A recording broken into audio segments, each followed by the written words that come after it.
डेरा manager Ranjit हत्याकांडમાં Ram Rahim નિર્દોષ જાહેર। હાઈકોર્ટે સીબીઆઈ કોર્ટનો નિર્ણય રદ કર્યો। પત્રકાર હત્યા કેસ સાધ્વી રેપ કેસમાં જેલમાં જ રહેશે। પંજાબ હરિયાણા હાઈકોર્ટે ડેરા મેનેજર રણજીતસિંહની હત્યાકાંડમાં ડેરા સચ્ચા સૌદા ચીફ રામ રહીમને નિર્દોષ જાહેર કર્યો છે। સીબીઆઈ કોર્ટે રામ રહીમ સહિત 5 આરોપીઓને આજીવન કેદની સજા સંભળાવી હતી। હાઈકોર્ટે સીબીઆઈ કોર્ટના આ નિર્ણયને રદ કર્યો છે। રામ રહીમ હાલ રોહતકની સુનારિયા જેલમાં બંધ છે। તે 3 કેસમાં જેલવાસ ભોગવી રહ્યો હતો। રણજીત હત્યા કેસ સિવાય તેમાં પત્રકાર રામચંદ્ર છત્રપતિની હત્યા અને સાધ્વીઓના યૌન શોષણનો કેસ સામેલ છે। તેને પત્રકારની હત્યામાં આજીવન કેદ અને યૌન શોષણના 2 કેસમાં 10-10 વર્ષની જેલની સજા ફટકારવામાં આવી હતી। આ કેસમાં નિર્દોષ જાહેર થયા છતાં રામ રહીમને હજુ પણ જેલમાં જ રહેવું પડશે। રણજીતસિંહની હત્યાનો મામલો એક અનામી પત્ર સાથે જોડાયેલો છે, જેમાં કેમ્પમાં સાધ્વીઓના યૌન શોષણના આરોપો લગાવવામાં આવ્યા હતા।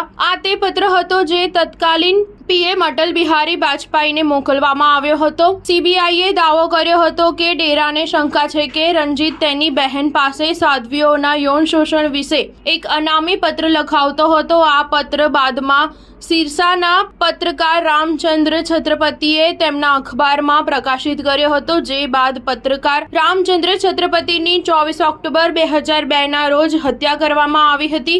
રામ રહીમ છત્રપતિ હત્યા કેસમાં પણ આજીવન કેદની સજા ભોગવી રહ્યો છે। સ્ટાર ન્યૂઝ 7 હંમેશા સચ્ચાઈની સાથે।